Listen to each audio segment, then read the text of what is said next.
This is the Mobile Tech Podcast, brought to you by worldpodcasts.com. Now here's your host, Tech Girl, Miriam Joie. Brought to you by Mint Mobile. Stay tuned for a special offer at the end of the show. Hi, and welcome to the Mobile Tech Podcast. I'm your host, Miriam Joie, and today is Thursday, March 27th, 2025. And I have the excellent Kevin Breeze here with me. Hi, Kevin. How are you? Hi, Miriam. I'm doing great. Awesome. Listen, I'm actually really excited to have you on the show because I saw you at MWC and I did a show with Jenny just recently. So, I think it's kind of awesome to have you on finally. I've been meaning to have you on for a while now. So I'm like, okay, this is great. And we have quite a bit of news. So we're going to rapid fire through a whole bunch of leaks and rumors and newsy bits. I got a new phone to talk about that I actually have a version of. And then, I'd like to speak with you about the Ultrahuman Ring that I'm wearing, the Ring Air here. Yeah, got mine on right here. Yeah, for the Patreons watching on video, this is something we're going to be showing you. And because I've been using mine since, I want to say CS-ish or so, and I haven't really talked to the audience about it. And then, let's talk also about the Oppo Find N5. I have mentioned it on the podcast, but I haven't done a proper review of it. And I think you have it, or you have the white one. You're so lucky. I've got the black one here. So mine is the black one. I should remove it from the case. But anyway, tell me what your thoughts are on the Ultrahuman, because I really like it a lot more than the Samsung Galaxy Ring. Okay, yeah. So I've got a lot to say because it's actually my first smart ring. So I didn't get a chance to try the Galaxy Ring, so I can't really comment on that. But I'll be honest, for a while, when I heard smart ring, I was thinking, just another gimmick, another thing to wear. I've never really been a big wearable person necessarily. Like, it is nice to have a smartwatch, but I'm not. Like, I didn't wear watches before smartwatches existed, right? Okay, yeah. So, me too. and then as far as smartwatches go, I'm not always just tempted to put it on in the morning and I just forget. So anyway, though, when my wife, Jenny, mentioned that she was getting the Ultrahuman, I just figured it was another gadget. And then once I saw that she was using it for a few months, I definitely wanted to give it a try. And it's really changed my opinion about the whole segment. So the first thing is, and this might not be completely accurate, but this is to my understanding, smart rings can pretty much do most of the health data collection that a smartwatch can do. But the difference is that it's super light, at least for Ultrahuman, and you forget you're wearing it half the time. And I can still wear a smartwatch if I wish. And of course, the ring can't give you notifications and you can't interact with any apps or anything. But pretty much all the health side of things, which is a big selling point for smartwatches, you can do here with just the ring. So I've just realistically found myself wearing this ring with no hesitation. Also, the charging is very fast. It's pretty good. Take a shower, it'll be recharged, put it back on, and then it lasts for another 3 days or so. Yeah, and then finally, not having a subscription. I know there are competitors that do have a subscription, and there might be other benefits with those subscriptions. I'm not completely sure, but I do like that with Ultrahuman, you just pay one time and then you just get to use it. Yeah, absolutely. I feel like the same way. For me, I had the Galaxy Ring, right? I reviewed it. I wrote a review for Hot Hardware. And my takeaway was a lot of the things you said, but it was my first smart ring, but I've worn a lot of smartwatches. So I know what to expect from a smartwatch. Now, with a smart ring, with a Galaxy Ring, I was like, okay, no subscription. That's good. And now I've never had Aura, so that's the only one I can think of that has subscription. I'm sure there are others, but so that was good. It did the sleep tracking and step tracking and swimming and all that other stuff that I wanted just fine, the Galaxy Ring. But I had the black one, this is the titanium natural color one that I have. And the one I had from Samsung was the black one or whatever, PVD coated to titanium. And man, it took like a few weeks at most to get totally trashed. Like, it looked like hell. All the edges were had lost their black finish. It just looked horrible. So the lesson learned is that's why when they sent me this review unit, I asked for the natural titanium because yes, it's got some marks on it, but it doesn't show, right? Number one. So that's the lesson I learned. So, but I also felt that Samsung needs to do something about their coating because it doesn't last. Like I'm not, a construction worker. I don't touch stuff that is going to damage metal, especially titanium. So, but I just found that just brushing a countertop that's stone or like anything like that would like leave a mark, right?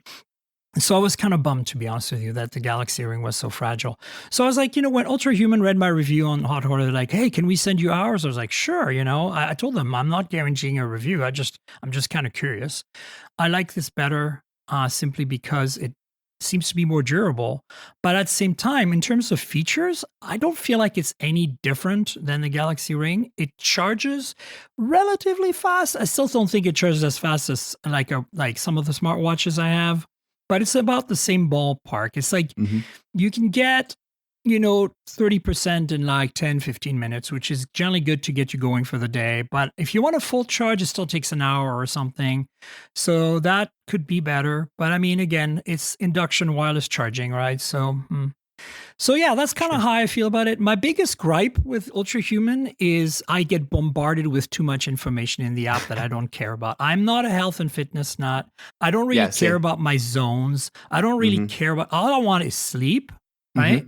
I want, if I'm working out, like automatically track my walks, track my swims, all that stuff is great. But like, as soon as you start talking to me about my caffeine window, nobody tells me when I drink coffee or don't drink coffee. Like I should look at the app here. There are some main features I don't even understand what they mean. Now I know I'm going to sound like a grumpy old lady here, and that's fine. Way. But like maybe you can enlighten me, because I remember having this conversation with Kevin Nether, the tech ninja, and he laughed at me so hard because he's like, "You sound like an old lady who doesn't understand technology." And I'm like, "Look, it's too complicated. Like I'm not one of those data-driven sports people, right? Like I don't need this level of information. I wish I had a simpler app or a setting I could toggle in the app, like I'll give you an example. Stress is nice. Movement, fine. Zones, I still don't understand what zones are. Dynamic recovery, okay, so that the recovery I kind of get. It always brings up like this, fancy scientific word that I don't understand about like my rhythms. And I'm like, what are you talking about? What does that tell me? So I had to set the notification to the lowest possible settings. Like, I don't want to get no notifications, but I want to get just the minimum, right? And there thankfully is a setting in the app to do that, but it's still too much. It's still way too much. Like, please, you're a Ring. Just monitor my data and just let me check the app when I need to. What are your thoughts on that? Am I completely the wrong user for this device? Or am I, cranky and old and annoyed? Or what? Well, first thing is all of that, and we'll talk about the coding as well. All of that is super relatable from my experience. So I'm definitely not one of those people that you'd find in the gym every day or even once a week. I'm more of a, like, I'll go for a run, things like that. So I agree. A lot of that information either isn't relevant or maybe I don't know if it's relevant. So I haven't gotten to my full review yet. And definitely before I do that, I need to know, what all those things mean and if they're important or not. But I agree with you, at least for the basics. Sleep, that's very important to me. I want to know that. And I do like how the sleep data does tell you, like, oh, you woke up at this time, or there was a night where I was tossing and turning a lot, and it did tell me the next day, like, you were tossing and turning, you're probably not going to feel that good today because it wasn't a great rest. That's good stuff, right? Like you want that stuff. I think that stuff's but it can be overwhelming. I agree. Like there's all this stuff on the app, or at least on, by each day. And then I end up just looking at one module and that's about it. There's also this, I don't even know what it says it right now, phase advance. It keeps popping up in my dynamic island every day. And I'm sure I could do a search and figure out what that means, but I wish I could turn on and off individual panels in the UI, number one. Because honestly, like, look, I get it. It's actually really helpful to give me a window of time when I should have caffeine. That's probably very healthy for me. But I'm a coffee addict. Like, I don't drink. I don't smoke. I don't do drugs. So guess what? Coffee. That's my vice, okay? Let me have my coffee when I want to have a coffee. That's all I'm saying. Like, but I think overall, the app, if there was some selectivity there, I think it would be really great. And then the other thing I think the app needs is I have to give them credit. Like there's tabs at the bottom. They try really hard to educate you on these things, but it's just so overwhelming. And I honestly, like, I don't want to spend the time on that. Like, I understand some people are going to be curious and say like, hey, I want to learn. And I have the option to learn. It's on me to not want to learn right now. But no, like I just need something that kind of gives me a second set of data from my smartwatch. That's it. Sure. No, it makes sense. Now, as far as the coding goes, so I noticed the same exact thing. So, of course, just washing dishes or whatever, being at the pool. Which color do you have? The black maybe one? the ring. It's, the black one. I forget what the official, I don't know, my kid's over there. But so I was in the first couple of days, I noticed there's like a big scratch and I'm like, wow, like this is not what I want to see within the first few days. Like, am I stuck with this scratch forever? And another thing I have to double check on for the review, but there must be some sort of like self-healing, because there's been scratches all around the ring, over the last several weeks. And when I look at it right now, you can't even, sure, it doesn't look brand new, but you really can't see any of those scratches. So I don't know. So that's better than Galaxy, because Galaxy Ring, I swear to God, actually just look at hot hardware at my review. You will see the damage on the ring already. Like, it's unbelievable. Right. I'm like, you'd think I was handling like a diamond cut head in my hand every day, and it was digging. No, like just holding on to door handles and stuff would damage the ring. Sitting on the sidewalk, you know, and then trying to like lift myself up like that. The concrete, like, I'm like, it's titanium, guys. Why? Right. Well, this one here, the natural colored titanium, as you can see, like, it's like 3 months of, and you don't, over a camera close up, you can't even tell.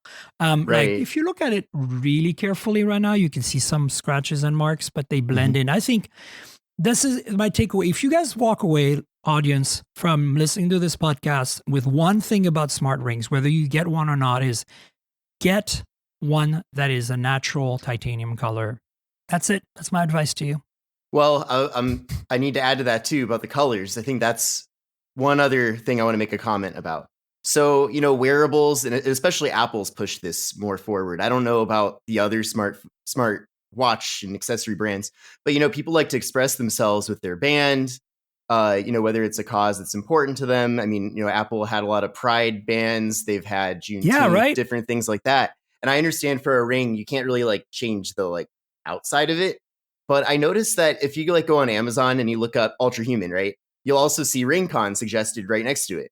But it's like the same exact color. They almost look not identical. But I guess my point is that each brand offers the same boring colors or designs.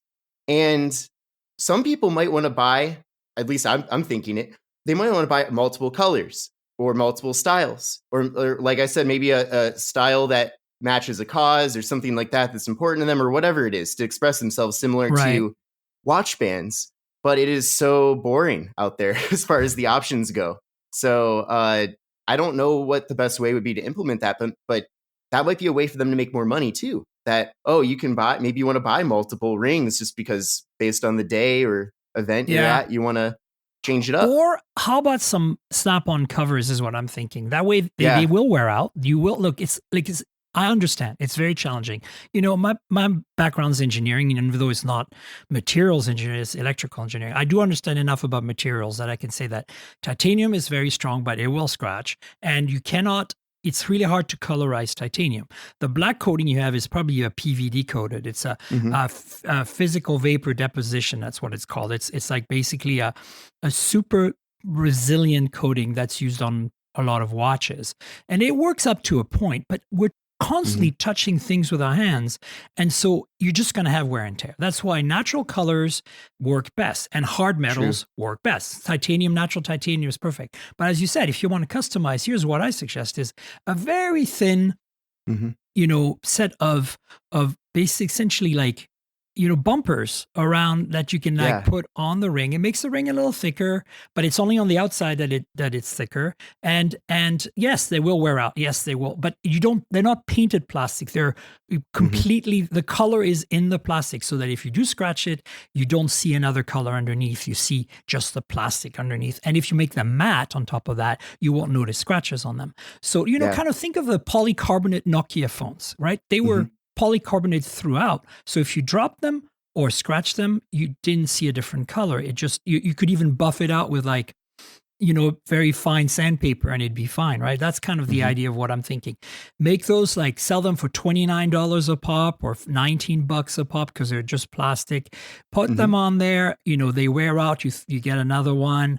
I think that would be really cool. And I think, all the ring manufacturers should get on it. I don't think you can color metal very easily. You can anodize aluminum, but aluminum would wear out really fast. Like, I'm talking wow fast, right? So, and then the anodization is only on the surface. So if you scratch it, you get the underneath. It's the same as PVD coating, right? It's just not going to solve the problem. So that's my take on that. Yeah, just a way to personalize it a little bit more. I think, maybe for the next generation, they should consider that. But it would definitely give them a nice upsell later on to make more money, but then also give their customers more options. Yeah. So overall, I think this is a great product. I like the fact that it has no subscription. I like that it's a little wider because I got big fingers and big hands. I like the fact that, in my case, I chose the right color, so it does wear a bit better. I like the fact that, there's some unique, interesting metrics in there, like the caffeine stuff that even though I'm complaining about it, I understand how that can be useful to some people. I just wish the app was a little easier to use, less in your face, overwhelming with data. Just let us select the data we care about, and, maybe make the learning curve a little less overwhelming. Like, it's nice that they're trying to educate people, but there's so much in there, you don't know where to start, right? Yeah. And so that's my feedback. But, to be honest with you, I think Samsung's doing a good job on that front, but they don't have as many features. And also, their ring's more expensive. And again, I can't compare your coating, but you're saying that your coating is self-healing to some extent. So I feel like Samsung, and it's possible, PVD coatings are kind of like that. So if you put a little bit of like, Teflon type material in the coating, you can actually have it self-heal, which is what, the LG phones used to have on their Surface back in the day when they had the plastic back on the curved phones. But the point is, I think that I'm very excited with where they're going. I want to, hopefully they stick around and succeed is what I'm thinking. Let's talk about the Oppo phone because look, I have really not mentioned to my audience too much. Now I used this phone for 2 months almost, right? Like, so, I mentioned it. I got it before the embargo, which is when it was announced. And Kevin's showing his white one if you're watching the video here. Mine is not as pretty, but as you can see, the camera bump's not too big. Open, it's very thin, as everybody knows. This phone is here. About as thin as it can get. Yeah, pretty thin. And also when you close it, it's pretty thin. I'm just showing this for folks on Patreon who subscribe to the video version of the podcast. Front screen is pretty cool. It's nice and clear. Like, I'm in direct sunlight right now, essentially here. And very little crease, as you can see here. And then this is the beautiful display. There we go. Nice. So as you see, I don't customize my phones much. I have a very simple layout because I have too many phones. Right. But, here's my take on this. And I'd love to hear what your thoughts are. My take on this phone is it's absolutely a OnePlus Open 2, basically, right? Like it's the successor to the OnePlus Open, but it's obviously the Oppo version of that. Nothing bad about that. But there are some things that I felt, been neglected in a way to make that thickness, right? Like, it's so thin, it's slightly thinner than the Magic V3. But here's the thing, the Magic V3 does have a better ultra wide. And that's my only gripe, is the ultra wide is very basic. It's 8 megapixels. The megapixel count isn't the issue here. It's the quality of the sensor that's the issue, right? So I feel like it's a step back in that sense. We had this very balanced camera system on the original, and it just matched the flagship, and this is a step back and cameras are really important to me. So I'm kind of torn. Like, as much as I love the form factor, I like that the front screen's slightly bigger, but it's 21:9. All that stuff that we've loved about the OnePlus Open is still there. Of course, it's much thinner. Of course, Snapdragon 8 Elite, but it's only the 7-core version. All that is fantastic. Displays are great, software, but wireless charging now. Yay. That was one of the things that bothered me at the Open. But at the cost of an ultra wide, and that to me is not a valid compromise. Honestly, I prefer if this thing didn't have wireless charging, even though for me wireless charging is table stakes, because the camera system is what made the Open so special, is that they weren't sacrificing the camera system for making a folding phone. Mm-hmm. So I have mixed feelings. I mean, don't get me wrong. I think this is probably the most amazing folding phones that we can buy, import at least easily in the West, because it's not sold in Europe. It's not sold in the US, right? But I feel like they made this one compromise that just doesn't match what the competition is doing, Yeah. Now, is this compromise, do you believe it's made for cost, or is it because the phone's so thin? No, this is just for fitting the modules in a thinner camera pod in a thinner device, right? And I get that. Yeah, so I understand that part. But just because you wanted to beat Honor by what? 0.1 of a millimeter? We're talking, you put them side by side and it's you can't tell them apart. So what's the point, And also, if Honor can do it, look, Honor, the problem with the Honor Magic V3 is the software sucks. At least on the Oppo, the software is really good. So it's I don't understand why we have to compromise on the hardware to get good software. It's I can't find the perfect phone. It's right. Again. Now so you're saying it's a compromise because of the thickness of the device, but if they made the actual camera circle protrude further, that would fix it. So you're saying that they just wanted to make the camera module, they're concerned about the size of the camera module as well? Yeah, of course. I mean, they're concerned about the whole overall package of the phone. I feel like people, they want to flex this part being thin, right? They don't, the camera could stick out this far and they can still brag that it's as thin as the I mean, they did port, a good job at hiding. If you look at it carefully here, they did a good job at hiding the thickness, because look, there's a bit of a slow... Yeah, they could have totally had that be larger. Then there's that silver ring. Then there's the glass protruding. So there's actually 3 layers of thickness here. It's actually not that thin. But I feel like it could have been maybe just a fraction thicker and put 24, 32 megapixel ultra wide in there with autofocus, something a little bit more, especially for low light. It's not that bad in daytime. It still has all the algorithmic stuff, right? You're getting the Hasselblad color signs, you're getting all that good stuff. So it's not horrible, but compared to the main sensor, which is ACES, and the 3x telephoto, which is ACES, it's almost as good as the Find X8 series, right? Then the ultra wide is just OnePlus 13R quality, what were you thinking? This is a $1,800 phone. I agree. Don't mess with me. There shouldn't be any compromises on anything really once you get past $1,500. So it's true. They really should have just made it the zero compromise phone.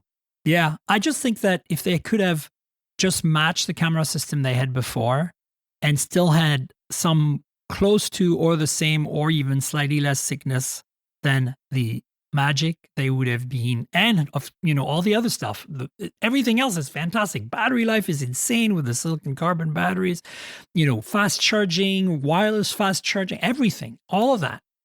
Snapdragon 8 Elite with the 7 core, that's totally fine. I don't care if it has the 8 core or the 7 core. If the 7 core actually gives me better battery life and doesn't overheat the phone, I'm not hardcore gaming on this thing. I'm trying to be productive on it, Sure. So that's kind of my take on that. Yeah. Build quality is excellent. And it's too bad there was never a OnePlus variant. And also the distribution with it mostly just being Southeast Asia is very limiting as well. So I don't know what their strategy is with this.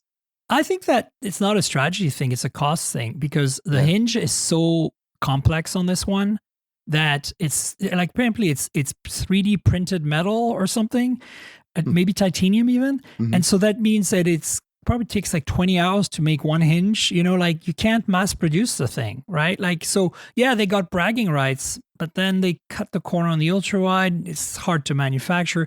In that sense, I feel like Honor's a more balanced piece of hardware, even though the software, oh my God. It feels like EMUI from Huawei in 2019. It's sad. Yeah, well, speaking of software, at least for Oppo, it is cool to see that they're continuing to roll out more Mac integrations. Oh, yeah, there's that. The AirDrop option here, of course, it's not native AirDrop, but it has definitely saved me in a lot of situations. I haven't had a chance to test the actual virtual machine option. I don't know if you have, but I've heard some I great things about tried, that. but I was not able to make it work. And I think, Hmm. I mean, this has been a while since I've tried. I think it's because I was running an older version of macOS on my laptop. I've upgraded since then to Sequoia, so I should try it again. Also, I had an early beta of the software that I think didn't work for that. You're supposed to be able to log in with your Oppo ID on the Mac, like in Hmm. their software, and then magically it just works. And you have to give it permissions because the Mac's going to freak out about letting you access everything on the computer. That's fair. Sure. But once you like, that was not my experience. So, but the AirDrop feature, which is not AirDrop, and that's the thing. Look, look, it's cool, but every Android manufacturer can do that. If I have to create an iOS app to install on an iPhone Yeah. or create a macOS app to install on my Mac to make this work, what's the point? Like, to me, it should be a native Right. feature. And it's not a native feature. And as such, anyone can make it. It's like, kudos to Oppo, but like, this is not technically the right way to do it. Yeah. Of course, Apple won't let them do it because even if Right. they reverse engineered it somehow, but it's encrypted anyway, so they wouldn't be able to do it. Yeah. I don't know. I points for them to try to do something cool. I'm not sure I want to reward them too much on this because, again, Yeah. any Android manufacturer could do this. But I also wish they would. I mean, why is there no quick share app for Mac using this type of workaround? I mean, I get that it's a I compromise, think but Moto has it. Moto do they? has Okay. it as part of their more corporate suite of things on Windows at least. Okay. And I don't know if they have it on Mac. Well, yeah, Windows for sure. Yeah. But, again, if it's not a native feature, I feel like it's. Yeah, it's a workaround. Yeah. And also, I don't know, like, okay, look, here's the thing, right? You're an iPhone user. Like, if I tap my Oppo Find N5 to your iPhone to do a transfer, it's not going to work because No. you actually need to go to the App Store, install an app, give it permissions. Yeah. Like, what the actual F? Like, look, I don't want to knock Oppo for doing this. This is great. But Right. like, it's not as seamless and cool as they make it out to be in the ads or the marketing materials, okay? Basically, That's true. I guess just to kind of finish this part of the topic, I guess I'm just tired of the whole narrative being like, oh, you have an Android phone. Well, then you must have a Windows PC. Oh, you have an iPhone. Oh, you must have a Mac. And it seems like that's how these companies treat it too, right? Yeah. From the Android OEMs, like they all act like every Android user has a Windows PC. So I at least appreciate the acknowledgement by Oppo, OnePlus as well that look, you might have an Android phone, but you also might have a Mac. I mean, I'm the poster child for that. I'm an Android user with an entire Mac ecosystem. Yeah, I have an it's iPhone, a nightmare, right? of course. Yeah. Like, I have an iPhone for video. I have an iPhone 16e review unit. This is the first time Apple has ever sent me anything ever since my days at Engadget. Very nice. I've been testing it. I have a review coming for both the podcast and Hot Hardware. But I don't have an Apple Watch. I don't have AirPods. I have a Mac Air that's recording right now. It's an M2. It's a little old. I have a M3 iMac that's behind me at my desk. I like to sit in good lights. That's why I use the Air for this recording. And in San Francisco, I have an Mac Mini M4 with a Samsung 5K monitor. And, that's how I compute. Now, I have Windows PCs around. I currently have the ZenBook A14, which is a super ultralight 2-pound Snapdragon X Elite. Actually, it's X Plus. It's made of that Ceraluminum that they have. I don't know if you know that material. It's an alloy that has some ceramic and metal kind of baked in. Like, I don't think it actually has ceramic in it, but it feels like glass or ceramic when you touch it, and it's super lightweight, like a magnesium alloy would be, which is the lightest you can get these days for laptops. And because of that, it looks like a MacBook Air. That's where the cool part is, that they really went for that. They want to compete with the Air specifically. So it doesn't have the wedge shape. It has more of that regular blocky shape of the current Air and current MacBook Pros. And it's super thin, super light, and it's, X Plus. So it's fantastic battery life. It's powerful enough to do basic stuff.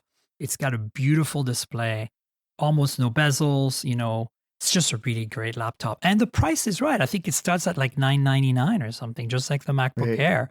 So if you want a PC, I'm not a Windows user primarily, but having used this thing for a while, I have to say, kudos to Asus. And I like their products in general. So same with Lenovo. I'm a big fan, but I feel like, I'm not against being a Windows user. It's just that coming from a developer background as a game developer and wanting, a command line that's Unix, I get that on the Mac natively. On Windows, I have to kind of install the Linux tool chain and do a bunch of jumping through hoops to make that happen. And I don't know. I just feel like it's a combination of loving the OS and loving the hardware for me. And Sure. having my workflow on it now, I'm used to it. It's like I'm currently like really trying hard to use the iPhone 16e that I have as almost like a main phone, because I never use my iPhone. Like I just record video on it. I never use it for messaging. I never use it for emails. I never use it for anything, right? Mhm. I literally buy an iPhone to sit in my bag and record video when I need it. It's kind of ridiculous. And of course, I always buy a Pro too. So it's like, yeah, it's like I can't wrap my head around iOS. Like I'm still like, feel like everything gets in my way. I'll give you a very simple example. Yesterday, I was using the iPhone 16e and I copied a URL from a website and I was going to put it in an email. No big deal. I can do that. But the URL had that extra stuff for the Facebook, like the all that metadata All the crap at the end, right? And I yeah, wanted to cut right. that out. So I start, put the cursor in there and I start going back, like hit the delete button or the backspace button. And on an Android, you can keep doing that and it'll regularly chop off the characters. So tick, tick, tick, tick, tick, tick, tick, tick, tick, until you get to the part of the URL and you release the button and then it stops, right? Right. Oh, no. On the iPhone, it accelerates. So it's Yeah. like, tick, tick, tick, tick. And then it's suddenly like 5 at a time and suddenly 10 next thing you know, I'm like, my entire URL is gone. And I'm like, what just happened? What just happened? Right, So I tried it right. again. I pasted it again and I'm like, and I did it again. I'm like, see, this is the stuff I'm talking about. Like, I know I could adapt to that, but why does Mhm. Apple try to think ahead of me? Like, don't do that. Give me Yeah. something predictable. It's little things like that that get really grating for me in iOS. Notifications are a complete disaster in iOS, like Oh, an yeah. absolute mess. Like, I don't understand how can you not clear all your notifications in one shot ever? Like Right. sometimes it has a clear all button, sometimes it doesn't. I don't know why it has it. I don't know when it has it. Mhm. It's so tiring. Yeah, and that's not to mention all the various glitches and all of that with iOS 18. It's been a mess. Really? I haven't experienced too many issues. Then again, I'm not an iOS user, so what do I know? Like, I don't know if it's buggy. Yeah. I've just noticed it's slow. I mean, like I have a 16 Pro Max, and for it being the best of the best out there, it's not a top tier experience, that's for sure.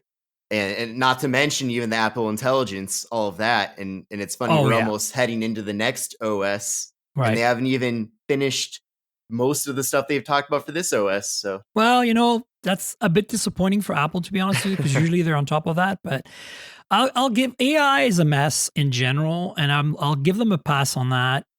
They should have probably been smarter about it. But what would you consider a good experience? Like what's the phone right now that makes you go like, oh, this is what I want. This is the vibe I want. This is the performance I want. For me, I think it's OnePlus, Oppo in general. okay. Maybe Xiaomi. Yeah, I mean, my S25 Ultra got right here.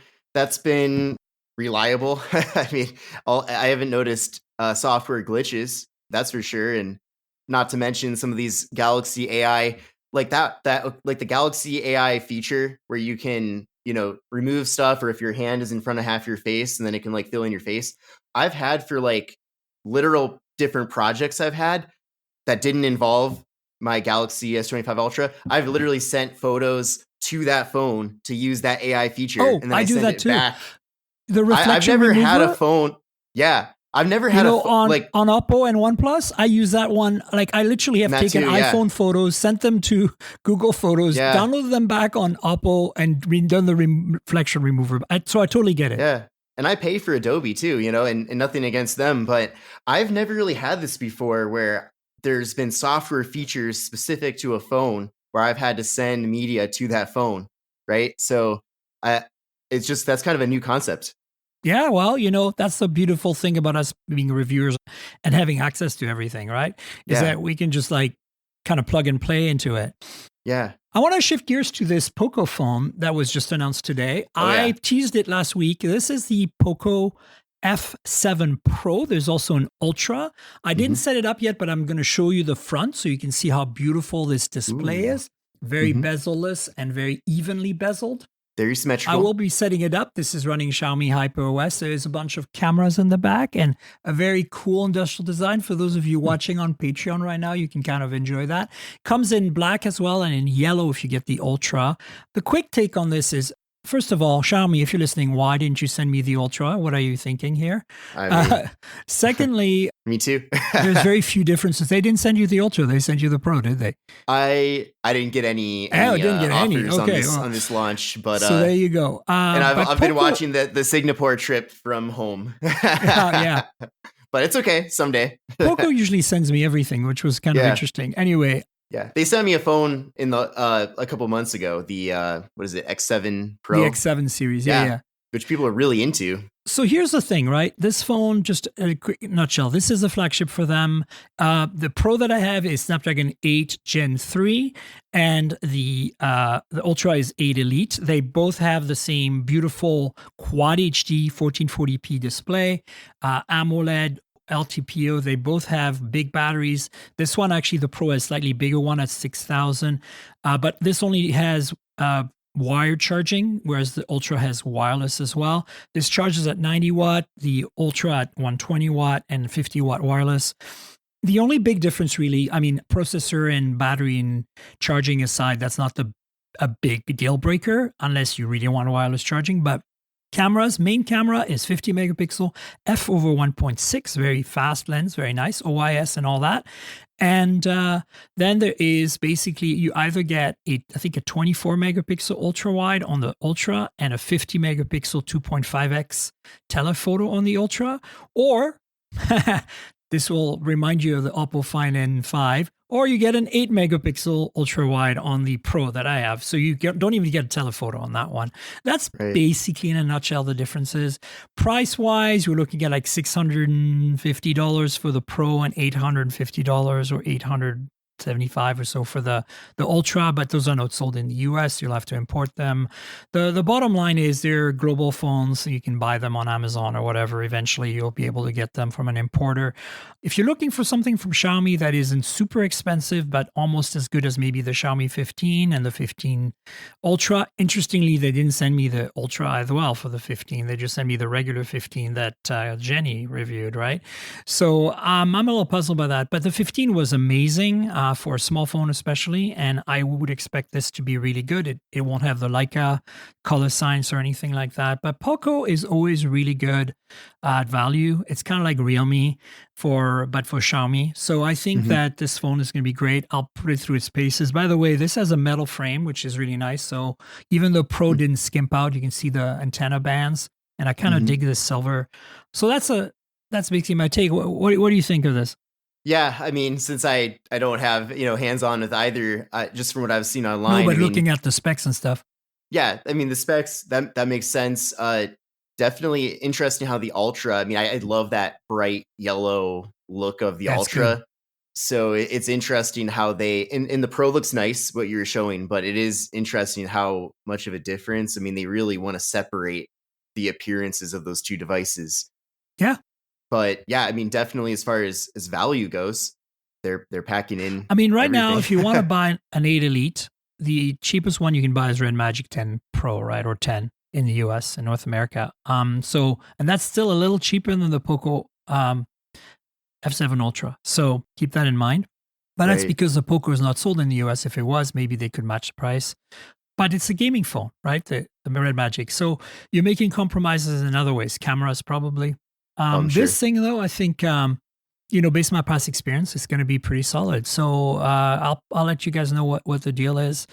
I am not a hugest fan of Xiaomi's HyperOS, primarily because in the past, when it was still called MIUI, you could select.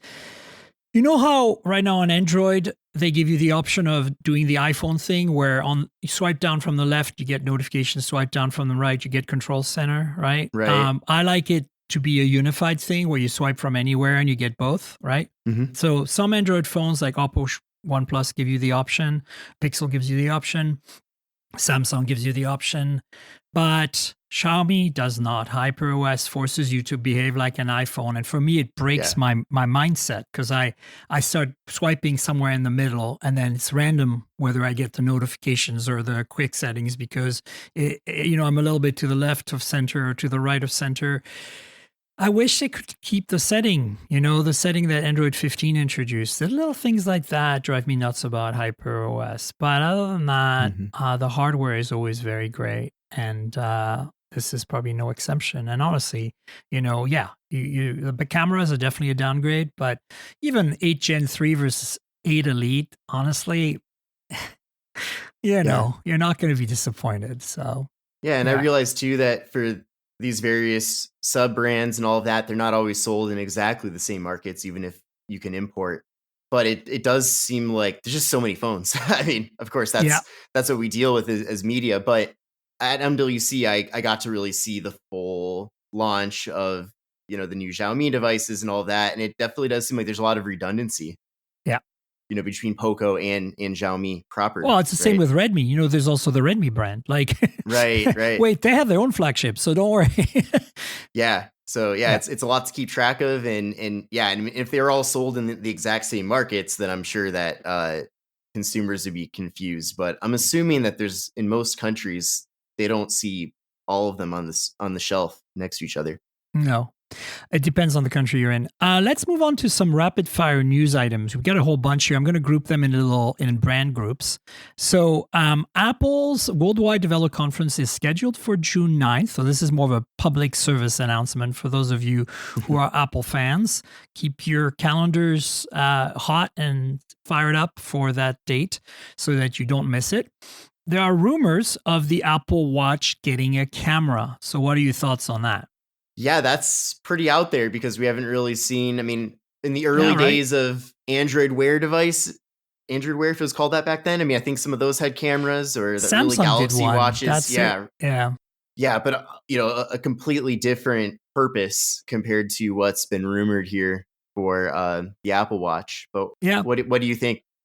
What possibilities could we get out of this? AI stuff, right? The Apple Vision stuff is what I think the rumors are saying. Like my take on this is I think it's inevitable that our smartwatches will have a camera somehow for some reason or another. Mm-hmm. But I really did not expect Apple to do it first because privacy.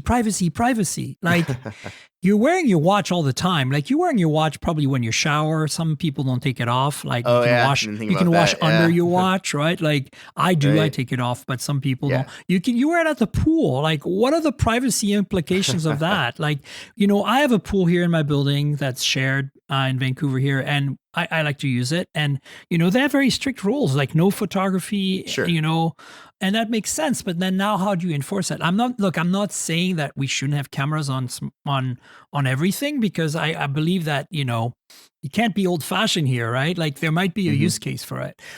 But I'm feeling like Apple being the first to do that, like this seems to be something that Apple would do when everyone else has already done it. Like that's my hot take on that. Now, supposedly the purpose of this is to help with the Google Lens. Yeah, the Apple Vision competitor that stuff. Apple has, the which AI stuff. It's on this phone, but I'll just use Google Lens. I don't know. I haven't used the Apple version of it, which is why I can't even think of what the official name is. So I don't even know if it's called what I just said. And I barely use that feature. I don't know. I just kind of back to what I was saying about some of the Samsung AI features. It's not like they give that many features, but the ones they give are actually usable. Problem is, like, Apple has all these various ideas, but none of it's actually usable. No, and especially for both of us, as we're professionals in the media space, right? I need tools that are actually tools, not toys. You know? No, I agree. So I wish Apple would maybe put their energy towards more productivity tools. It'd be really nice. I think they're working on it. I think they're going through a bit of a growing pain phase with the AI stuff. Let's talk about Oppo and OnePlus here. So there's a lot of similarities between these news announcements. 3 news announcements. First of all, mark your calendars for April 10th. Because the next generation of Find X8 series is coming out then. So Find X8 and 8 Pro have been out since right after they announced the Dimensity 9400 chip in November. So like November. I have both of them. They're fantastic phones. The 8 Pro in particular is just blew my mind in terms of camera. Right now, short of going to last year's 7 Ultra or the Vivo 100 Ultra or 200 Pro or upcoming 200 Ultra, I don't think anything can touch the Find X8 Pro in terms of camera performance. It's really impressive despite the specs being not as strong as some other phones out there. So of course there's an X8 Ultra coming, right? We knew that. And now we have a date for that. And that's going to be a very important camera phone. I took the X7 Ultra last year to Antarctica because I wanted to use the best possible phone to take photos, and I don't regret it. I wrote about that for Geekspin last year. So X8 Ultra coming soon. Then there's also a revised version of the X8 called the X8S Plus. That'll be basically completely identical to the X8 non-Pro, but with the new Dimensity 9400 Plus. The other thing we're getting is an X8S non-plus, and that is a small form factor phone. So for Android, that means 6.3 inches. We're talking same as Xiaomi 15, S25, right? Regular S25. If you're hearing some drilling, folks, welcome to my apartment building where there was a water leak and they're fixing it and they're having to drill through some concrete. Joy. But the point I'm making here is that these phones are going to be interesting because also, and I don't think this is coming to the West, I think this is going to be China only, not these other phones. I think the X8 Ultra will be China only, but I think the X8S and X8S Plus are coming to some markets globally. OnePlus also, that's the third news item here, has rumored for a OnePlus 13T, not R, but T, with a very, very large battery, a bigger battery than the OnePlus 13. And what's interesting here is this is, again, like the Find X8S, this is a small phone, a 6.3 inch, thin and light flagship, right? And so, of course, Oppo and OnePlus are in cahoots, as we all know. So I wouldn't be surprised if these phones come out around the same time and are based on the same chassis, same architecture. But of course, the OnePlus will have a Snapdragon chip, I suppose. So, what are your thoughts on this Oppo and OnePlus madness? Yeah, well, I've definitely been keeping up with OnePlus a lot more, considering that I've just done more with them. Yes. It was a fun time on that cruise, by the way, back in December. Oh, that was fun. Yeah. So, but I wasn't really expecting, I guess, they've done Ts before in the past. They didn't do a T for the 12, right? Did they? No. OnePlus 12T? Okay. No. Yeah. So then I remember hearing like a rumor for like a OnePlus 13 mini, which I guess is now going to be the OnePlus 13T. Right. So yeah, I'm curious to see. So it'd be above, it would slot above the R, but below the 13 would be the rumor. I think it's gonna slot like in between the R and the regular 13. Like in terms, this is gonna be a proper flagship, but small. Sure. That's my feeling, but I could be wrong because that's what the Oppo is for sure. Does the OnePlus follow in the footsteps? I have no idea, to be honest with you. That's like a complete unknown to me right now. But hey, I'm all for small flagships, not for me, but for the rest of the world out there, right? Sure. Moving on, we have some Vivo news. Vivo X200 Ultra. I mentioned that as another option for great camera phones. We have an X200 Pro right now out there that's unbelievably good, the best telephoto in the market, 200 megapixel periscope telephoto that blows everybody's minds. And so there's an Ultra coming. We have a Vivo X200S leaked. And again, this could be a small phone, it looks like. And again, Vivo is also part of what used to be BBK Group back in the day. Now they've disbanded the company, but they're kind of related. And then Vivo Vision was teased. This is their basically take on Apple Vision Pro, right? Right. We don't know much about it. They just showed it at some kind of Vivo event in China and went like, here we go, we're doing something. And it certainly looks design wise like it has that black visor thing. So I'm not sure if there's a display in there. Anyway, what are your thoughts on these three things? I'm very excited about the X200 Ultra because they've now finally released the camera specs for that. So we know it's going to have another one of those incredible 200 megapixel telephoto, periscope madness. And looks like a 1-inch sensor, just like last year. I'm not sure if it's going to have variable aperture or not. Be interesting to find out. But anyway, just go ahead. Tell me what you think. Yeah. I mean, Vivo has a great reputation for providing excellent cameras. So I'm sure this will continue that. So I'm curious to see. I have not tested Vivo personally. I'd like to. But I do remember just seeing a lot on social media previously about their camera capabilities. Yeah, I've played with the old X series. I mean, I never got the X100 or the 90, but I think the last one I got was the 70 or the 80. I can't remember. So they are really incredible camera phones. They always have been. And so I expect this to be a killer. The problem is it's going to be China only probably, and it's going to be really hard to see if, we ever get that anywhere in the West, right? So yeah. And then, as I said, the X200S looks like you're just going to have a smaller display than the X200 Mini, which is already a small version of the X200. So right. It's a lot of options. I kind of dig that China's going crazy with the options. I'm all on board. I don't know. And of course, again, the X200 series came out with the Dimensity 9400, and this is going to come out with the Dimensity 9400 Plus, which, by the way, just to be clear, has not been announced yet. I don't know anything about it. The point I'm making is that we're still speculating about the 9400 Plus on all these news announcements, right? Like until it's official, we don't know. But it would make sense. This is roughly the time that the Plus version would come out, which is generally overclocked, right? Et cetera, et cetera.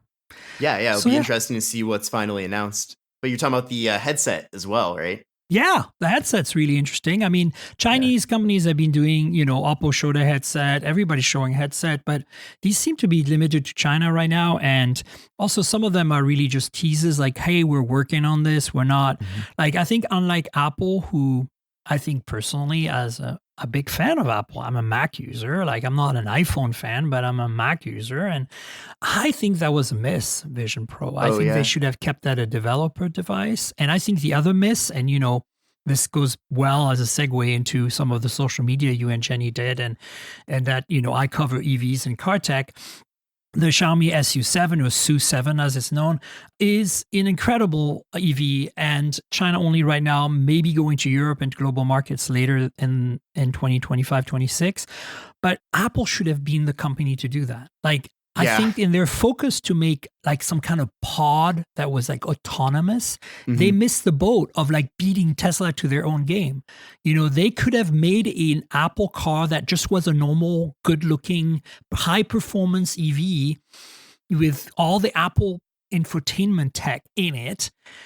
And exactly what Xiaomi did. The fact that Xiaomi was able to do this in 3 years. Now, I understand. I cover Chinese EVs. I understand the supply chain advantage of being in China. But Apple is in China. They could have done it. But they set their goals way too high. And set their goals into autonomy and some kind of crazy Steve Jobs pod, pie in the sky thing. Make a Model 3 replacement. That's all you had to do. People would have bought it in droves. Why the hell did they miss the boat on that? And then they give us the freaking Vision Pro. What the F? And then they can't deliver AI, right? Yeah. No, and they spent a lot, to my understanding, on their automotive plans, right? They spent tens of billions, apparently. I mean, on the plus side, a lot of that can be reused for AI. I'm surprised nothing leaked out of that, what they were getting close to being done with, but... I mean, a lot of that tech can be, a lot of it was vision-based tech and AI-based tech, so they can reuse some of that. And that's kind of, I think, what they did with Vision Pro. But Vision Pro as a product, I think something more affordable called Vision Non-Pro that, is smaller and sleeker and slider and more interesting. I think for $1,500 or even $1,800, something like that. That basically lets you have a display for your Mac, or lets you run iPad apps without AMAC or without anything, on an airplane. And now that I could see them, but like at $3,500 and that stupid external display, like what were you thinking?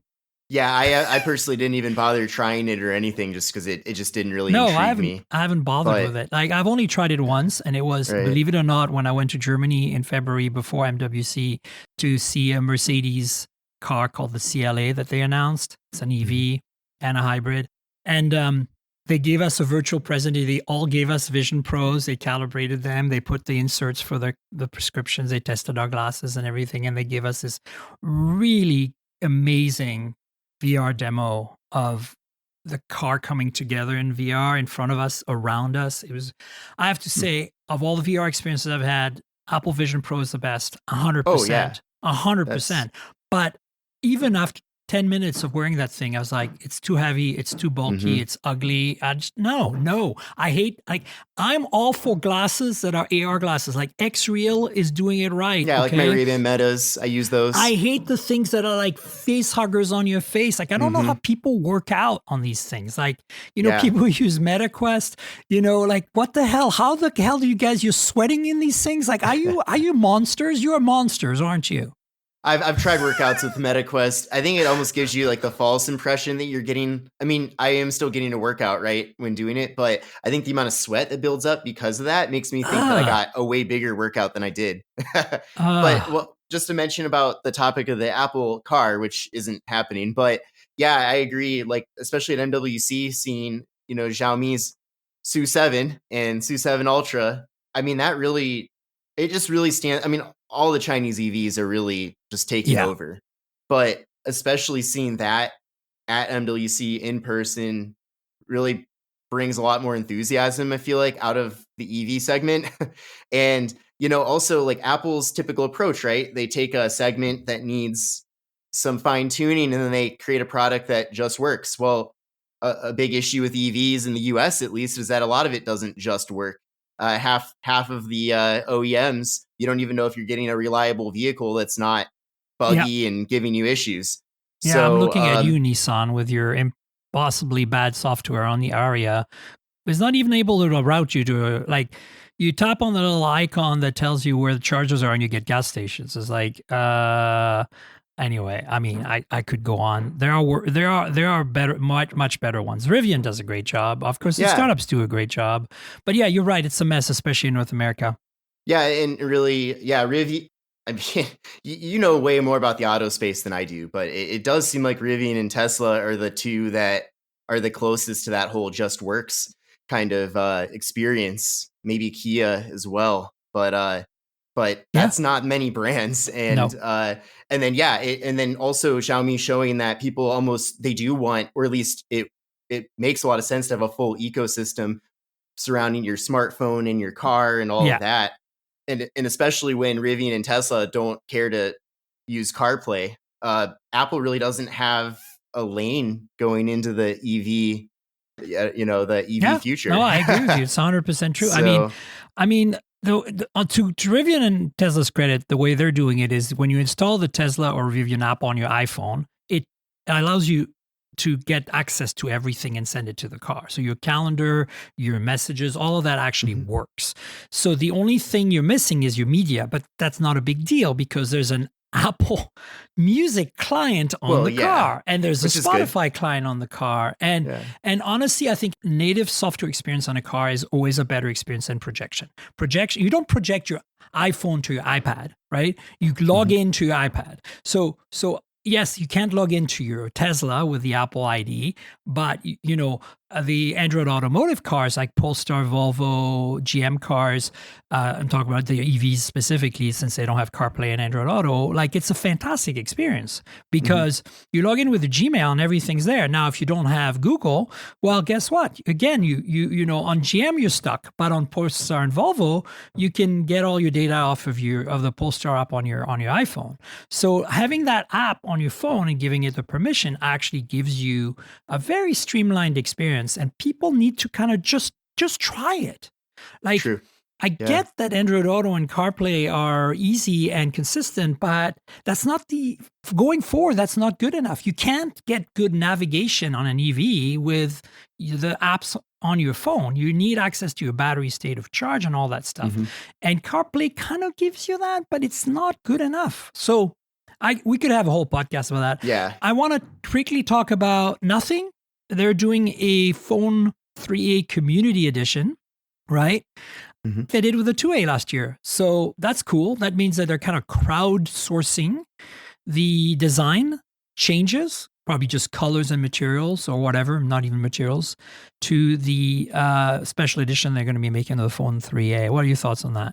Yeah, I mean, it's a fun brand. It is refreshing to see them actually care about their fans. They've really taken that place as kind of the leading they do that well, brand for enthusiasts.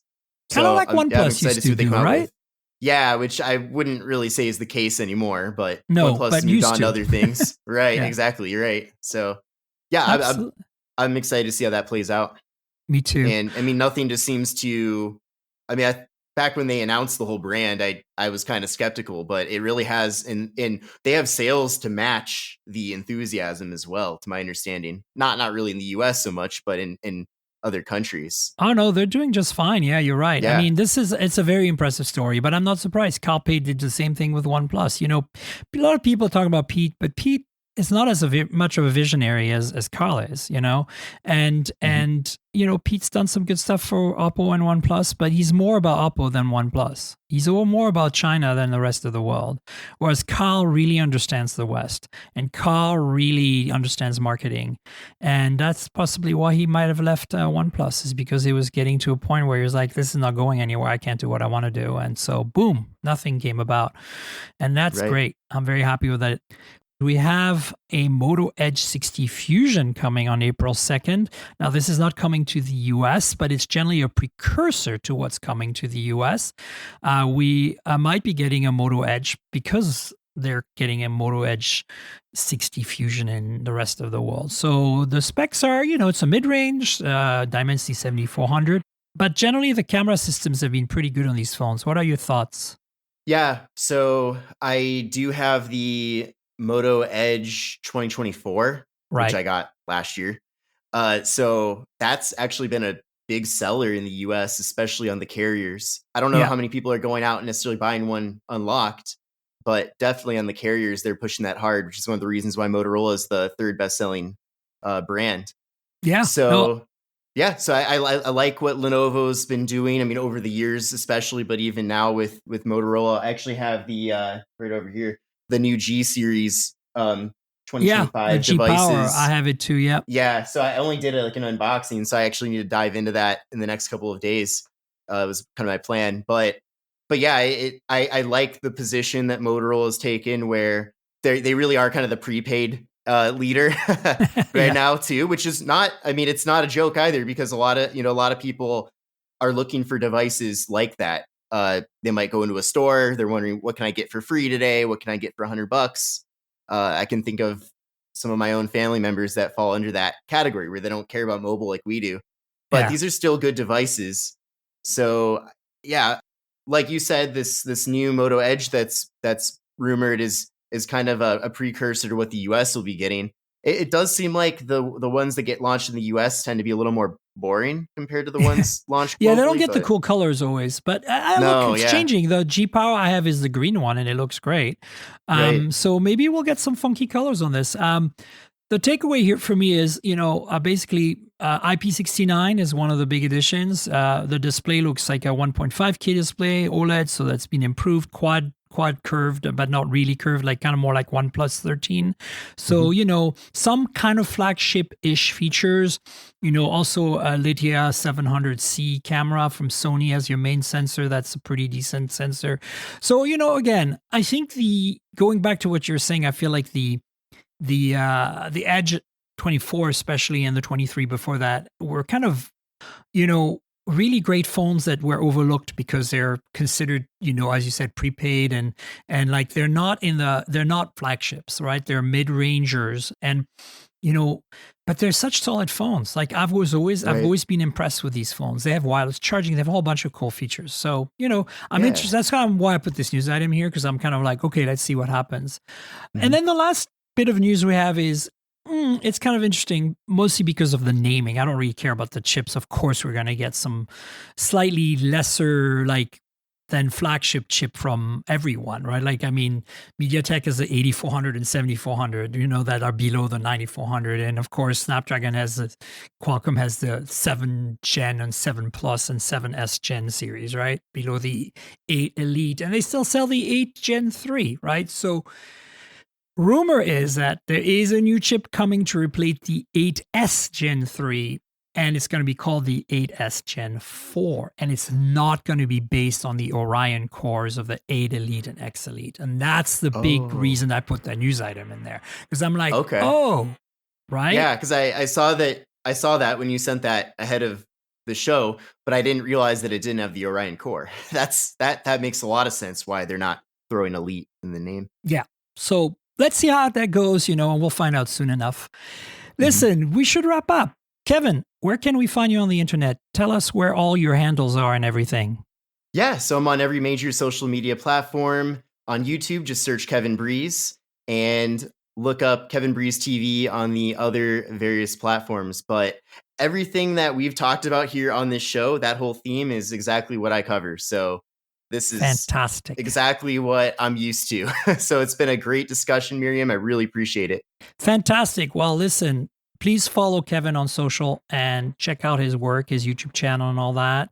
And you know where to find me on the internet, folks. I'm at Tankerl on all the socials. That's TNKGRL, like the comic book character. So, follow me. I'm mostly on Blue Sky, Threads, and Instagram. And if you want to subscribe to the podcast, it's mobiletechpodcast.com, the URL, and I'm on all the major platforms. So please find me on Apple Podcasts and YouTube Music and Spotify and everywhere else, and subscribe to the show. If your app lets you rate or review the show, please consider doing that. That would help. That'd be great. And there's also a YouTube channel, youtube.com/mobiletechpodcast. That's where you'll find a bunch of videos, unboxings and reviews and stuff like that, interviews. But more importantly, if you want to support me, there's a Patreon, patreon.com/Tankerl. That's patreon.com/TNKGRL. If you want to support me, this is the way to go. There is a video version there for $5 a month. You can basically get a video every week. You get it in advance, a day in advance typically. So that's actually pretty cool because you can watch and listen to the podcast before everyone else. And, you see phones, you see stuff, you see our faces. So it's actually a kind of nice little perk. So consider helping me out if you can. I'd appreciate it. And I want to thank our sponsor, Mint Mobile. I review a lot of phones, so I'm constantly juggling multiple devices. While that's fun, it also means I'm spending a lot of money for wireless service on multiple SIMs.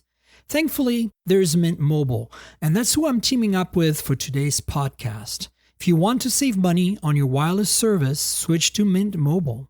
You've probably seen the Mint Mobile ads featuring Ryan Reynolds, but let me quickly tell you how fantastic their service is, especially for tech-savvy early adopters like us. Mint Mobile offers premium wireless for as low as $15 a month, and you don't have to sacrifice any coverage, speed, or data. They're built on the nation's largest 5G network. They keep costs low because they sell direct to you online. They cut out the retail stores and salespeople. Why should you pay more than you have to for access to the same network? In my experience testing phones, Mint Mobile delivers the same data speeds and call quality as the big three for a fraction of the cost. Switching to Mint is super easy. Thanks to their eSIMs, you can sign up and activate immediately right on your phone from the comfort of your home. No more standing around waiting in line at a big wireless store. You can keep your current devices and phone number and easily switch services. And if your phone isn't eSIM compatible, Mint will ship you a new SIM card free of charge. The whole process only takes 15 minutes, and if you get stuck, Mint has a great customer service team to get you through it. All Mint Mobile plans include unlimited nationwide talk and text, plus lightning-fast 5G and free mobile hotspot. Mint will show you how much data you use each month and recommend plans that save you money. Mint also offers a modern family plan that lets you set up a super affordable family plan with as little as 2 lines. Use my link, mintmobile.com/mobiletech, to get premium wireless starting at $15 a month. Stop paying more than you need on your wireless bill and start saving big with Mint Mobile. And finally, I want to thank you, Kevin, for being my guest this week. Thanks again for being on the show. Yeah, thank you. It's been a great time. And any time in the future, I'm always down. Fantastic. We'll definitely have you on the show again in the future. And folks, we will have a podcast next week, so stay tuned for that. Until then, cheers, everybody. This has been the Mobile Tech Podcast with Tank Girl, proudly presented by worldpodcasts.com. You can visit us online at mobiletechpodcast.com.